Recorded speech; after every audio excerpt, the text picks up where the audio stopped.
What's going on, mother truckers? Welcome to the Asian My Show. Today we have a very, very special guest. His name is Jerry Perry, but we have to call him first. So hopefully he can answer because I don't know if he's ice trucking or what he's doing at the moment. But let's see. Let me give him a buzz real quick. Just give me 1 second, people.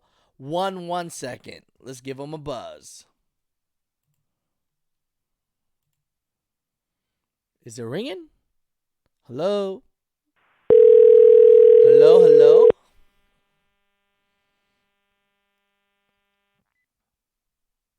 Hello? Hello, Jerry Perry. Is there a Jerry Perry?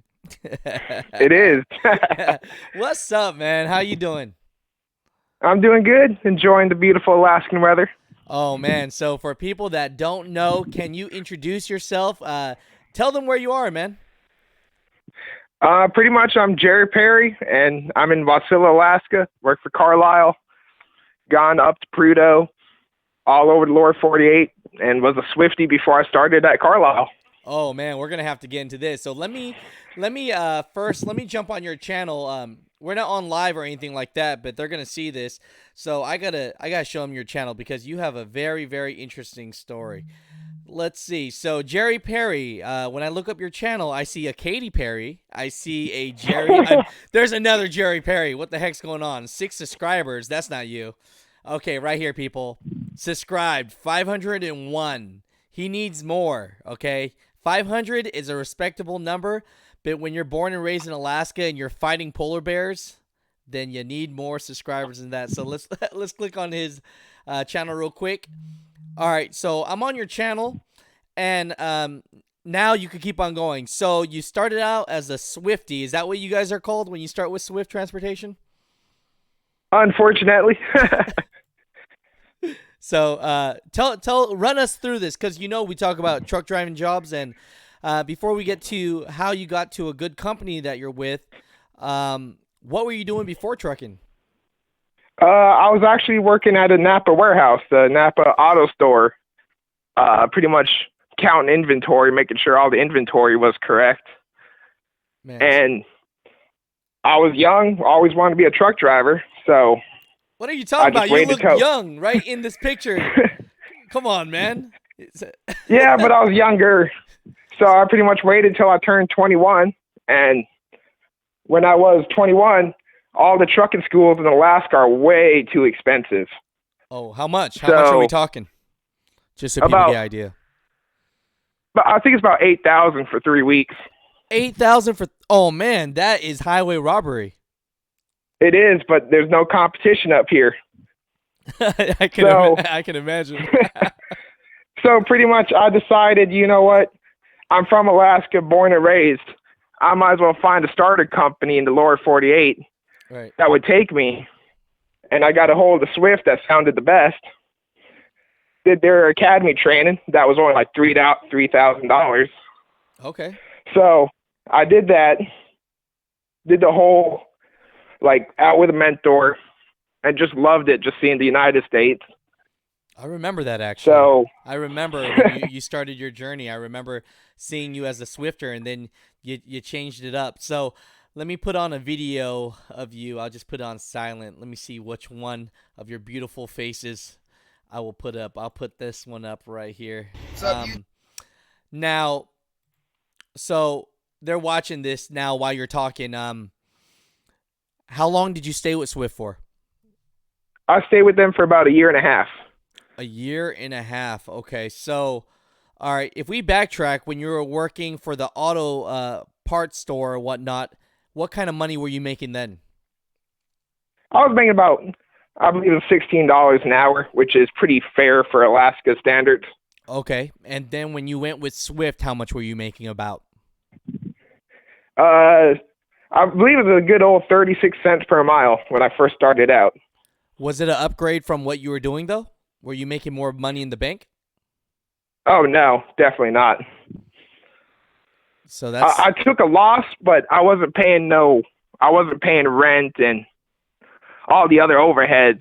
So I actually made more money just living in the truck. All right, so that's for people to hear that. So about $16 an hour at working at his job back home. he was actually making less an hour, but he was able to save money because he wasn't paying rent or a car or anything like that, right? Yeah. And no girlfriend, maybe, right? Nope. Okay, that's gonna save you millions of dollars. Never get one of those. I always tell people if I could go back at, the uglier, and no disrespect to anybody, but the uglier, the cheaper it's gonna be. So my next one's gonna be a solid. If there's a next one, the next lady's gonna be a solid like 3. Then I could save some money. So from there, Swift, a year and a half. How did you make that transition to what company you're with now? Pretty much is that I was a lease operator at Swift, making decent money, but my dad is old, to say the least. He's 83. Okay. So pretty much he gave me the call. He was like, I'm getting old. I need someone up here, help take care of your mom, Right. shovel the driveway, Right. and just help me out around the house. Makes So sense. I was like, you know what? It's time to go back home. The money's not worth it. Granted, I almost had my truck paid off, but it was like, it's just time to go back home and be with my family, because obviously he's getting old and won't be around forever. Okay, to stop So I you right started- there, though. Stop you right there. I apologize. So you said the truck was almost paid off. So what happened with the truck because you were leasing it and it was almost paid off? It's pretty much Swift gave me the difference that I owed. Well, the difference, because what I had, like, when I gave up the truck, I only had like 13,000 left on it before it's paid off. Right. But they gave me, I think it was 35,000, and then they gave me the difference, even though that was a huge ripoff. But I was already up in Alaska, so there's not much I could already do. So what's their game plan with a lot of people that lease? I don't want to call it their scam, or what's their operation that they're doing to new truck drivers when they're leasing? It really depends on the driver manager, because like me and her was good, so I always had good, consistent runs. So I was successful to finish the lease, and then they wanted me to do another year and a half lease to just pay off the truck. And that's where you said forget it, and you just didn't want to do that, right? I wanted to, but that Peterbilt I had at the time was not spec'd for Alaska, so I just did not want to deal with it. It was like, what's my options of getting out of this truck? Right. No, I hear you. So at this point, would you recommend a lease with Swift, or if you could do it all over again, you would have just stayed company? Well, for me, I would always lease, because I lived in that truck. Like, I stayed out 6 months, came up to Alaska for a week or two, and then went right back down. So, like, I had the TV, Xbox, like, my whole life was in that truck. So for me, it was worth it. Okay, I see what you're saying. So you felt like because you lived in that truck, you wanted more control, right? Yeah, along with, if I'm back up in Alaska for 2 weeks, I don't want to take all my stuff out and put it in storage for 2 weeks, just put it back in a different crappy Swift truck. I hear what you're talking about. Okay, so for your situation, it made sense. So you went back. Okay, now we're fast forwarding. You went back because, mom and dad kind of need taking care of. And how did you get on with the company that you're with now? Pretty much I sent them an application, and like my previous residency and job experience was all in Alaska. So when I told them that I'm in the lower 48, they thought I was on like traveling for the company, because they didn't make it to Swift. Right.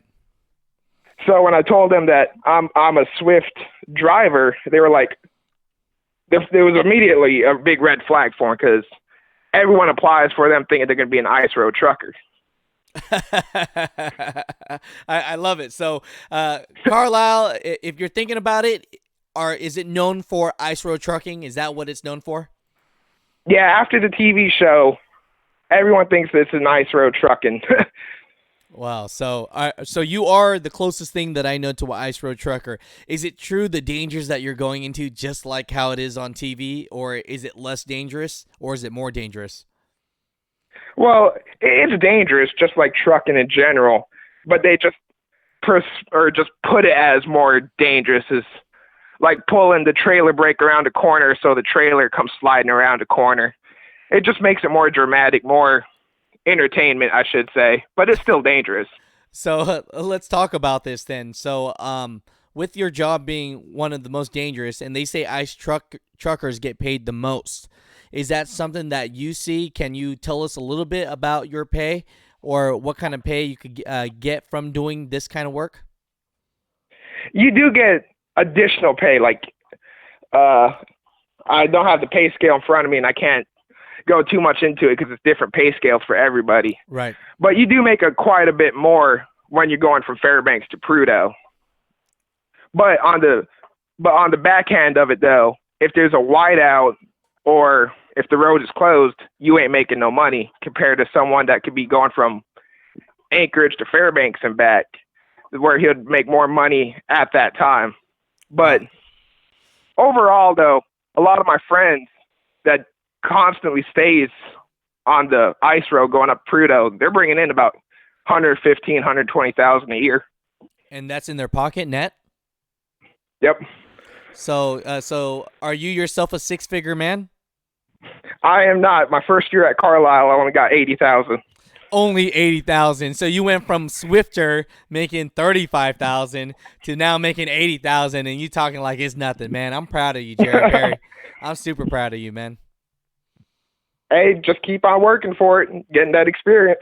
So, because they thought you were just working for Swift, they almost didn't hire you. So what is the right step to take if you want to be an ice road trucker? How can you get the experience before that to apply where you work? The best thing to do is get your experience running like the northwest or the northern part where you're throwing on chains, driving in snow.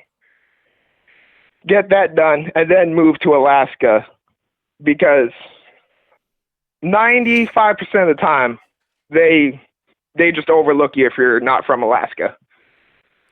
So are you the in? Are you the in? If I want to be an ice road trucker, are you the in? Can you throw in a good word for me? Or if anyone has just a Northeast experience or, a lot of chaining experience, would you be someone that they could reach out to and maybe gain more information about Carlile? Or is that out of your hands, sir? Oh, no, definitely it is. Like, I've had people that want to do it, but I just straight up told them, when your philosophy is if I see ice and I got to chain up, I stop. That really ain't the motto up here. If you got to chain up, you got to chain up till you don't feel safe. No, I hear you. So if you have like a year and a half to 2 years of experience with a lot of snow and such in the Northeast and whatnot, or what's the minimum requirements to apply to where you're at? I would say about a year and a half. It really is person by person basis. Wow. So after a year and a half, if you're a go-getter, you're willing to chain up, you're willing to risk it all, you're willing to say hi to polar bears, then you might be able to help them out and get them a job starting at $80,000 a year, possible? Yeah, but just know that you won't be going up to Prudhoe. Like, you might get the job, but you ain't doing the big road until you prove yourself, no matter the experience you have. I hear you. And so what's a person starting with no experience in Alaska probably going to be making their first year, I'd say probably about 50,000. That's if you're kind of lazy and turn down runs all the time. Right. No, I hear what you're saying. So if you're willing to put in the work, then there's definitely more money in the future with Carlile, right? Oh, definitely. As long as you have a good head and know how to drive a truck and be safe and willing to work, the work is there, because we have an 80-hour clock. So I burn that up almost every week, and that's saying something. 80-hour clock. So we have a 70-hour clock, right? And you get 10 more hours? Yep. And then we don't get a 30-minute break. And then we get a 20-hour work clock instead of, I believe it's 15 down there. It's different. It sounds a lot different.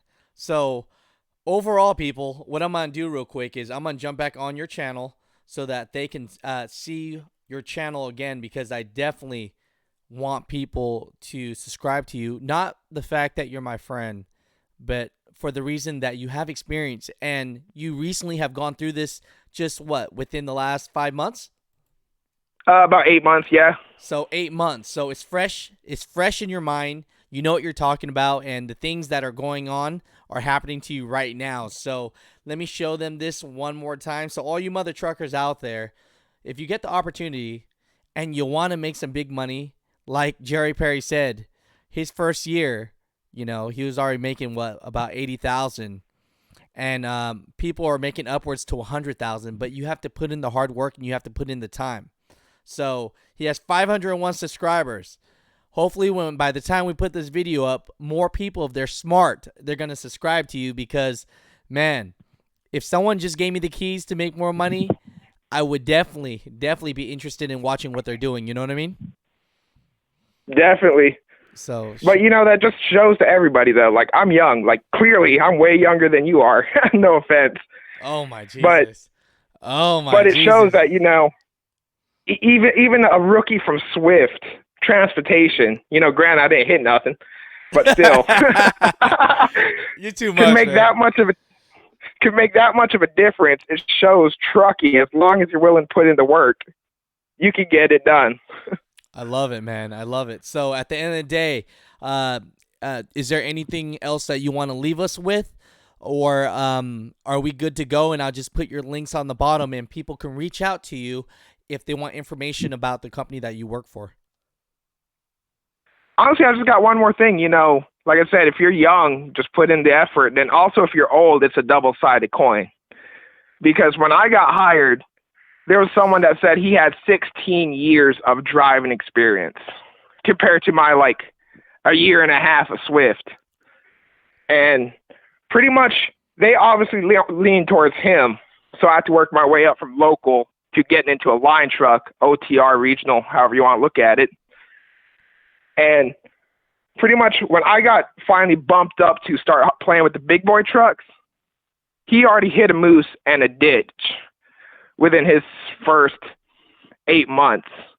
And that's when Carlile realized just because you have experience and you might be old doesn't necessarily mean you got what it takes to drive in Alaska.